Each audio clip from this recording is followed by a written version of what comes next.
Sejarah masuknya Islam di Arab sampai Nusantara hingga Jambi.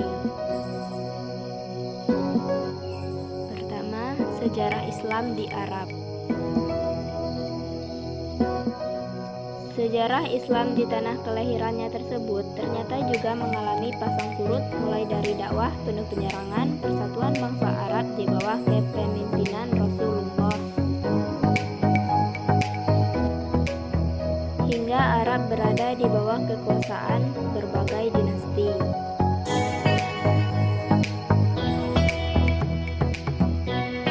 Arab sebelum kedatangan Islam. Kepercayaan dalam bentuk ketauhidan sebenarnya sudah ada sejak dahulu, namun ajaran tersebut mulai luntur dengan kepercayaan menyembah berhala yang berkembang di kalangan masyarakat Arab. Karena itulah, sebelum Islam datang bersama Rasulullah SAW, masyarakat Arab berada di dalam masa kegelapan atau jahiliyah. Kondisi kegelapan ini akhirnya akan segera berakhir dengan lahirnya Rasulullah SAW pada 12 Rabiul Awal tahun Gajah. Sejarah perkembangan Islam di Arab. Sejarah perkembangan Islam di Arab dimulai sejak hadirnya imam di sana ketika Rasulullah diangkat menjadi seorang nabi dengan wahyu pertamanya di Gua Hira. Ada dua metode dakwah yang dilakukan Rasulullah, yaitu pertama, dakwah secara sembunyi-sembunyi, kedua, dakwah secara terang-terangan. Di awal hadirnya Islam ini, Rasulullah hanya menyiarkan pada keluarga dan teman dekatnya saja. Dakwah pada masa awal turunnya agama Islam ini sering disebut dengan dakwah secara sembunyi-sembunyi. Dakwah Rasulullah secara sembunyi-sembunyi tentu saja tidak membawa banyak umat masuk Islam, namun ini juga tidak berlangsung lama. Belum genap 3 tahun, Allah sudah memerintahkan Rasulullah untuk berdakwah secara terang-terangan atau terbuka. Sayang sekali, dakwah secara terbuka ini menuai banyak kecaman dari kaum kafir Quraisy. Melihat banyak yang terjadi, akhirnya Rasulullah mencoba untuk berhijrah ke beberapa tempat, namun akhirnya kembali ke Mekah.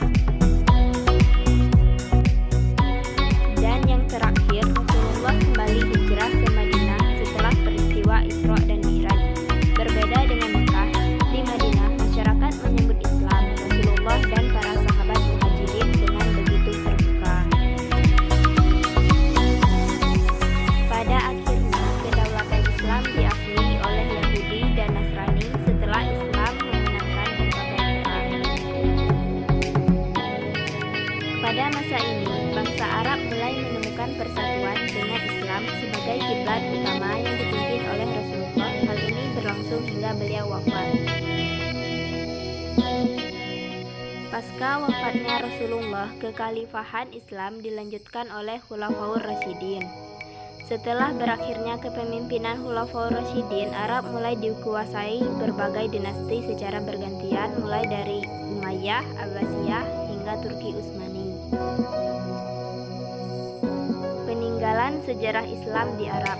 Makam Rasulullah, Masjid Nabawi, Masjid Kuba, Benteng Ajiat, Jabal Uhud, Masjid Qiblatain, Lembah Badar, Makam Syuhada Uhud, dan Makam Bani. Sejarah masuknya Islam di Nusantara.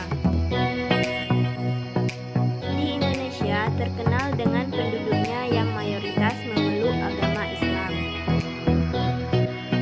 Sejarah masuknya Islam awalnya dibawa oleh pedagang dari Gujarat, lalu diikuti oleh pedagang Arab dan Persia. Sambil berdagang, mereka menyebarkan agama Islam ke tempat mereka berlabuh di seluruh Indonesia.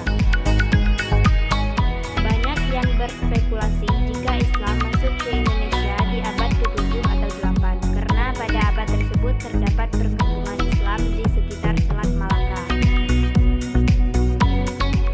Selain dengan cara berdagang, Islam masuk ke Nusantara ada juga dengan cara berdakwah, seperti penyebaran Islam di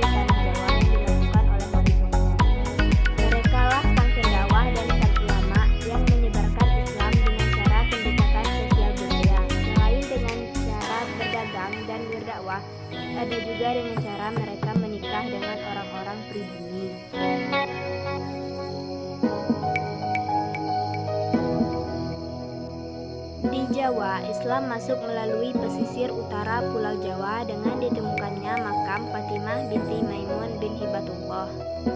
Di Kalimantan, Islam masuk melalui Pontianak pada abad ke-18 di Hulu Sungai Kawan.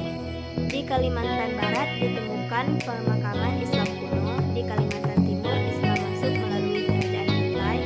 Di Kalimantan Selatan melalui Kerajaan Banjar. Di Kalimantan Tengah ditemukannya Masjid Gede di Kota Luwu. Ini dibangun pada tahun 1434 Masehi. Di Sulawesi, Islam masuk melalui raja dan masyarakat Gorontalo. Masuknya Islam ke Jambi.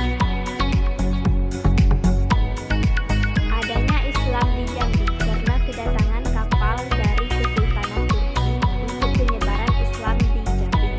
Rombongan tersebut dipimpin oleh Ahmad Ilyas atau Ahmad Terus.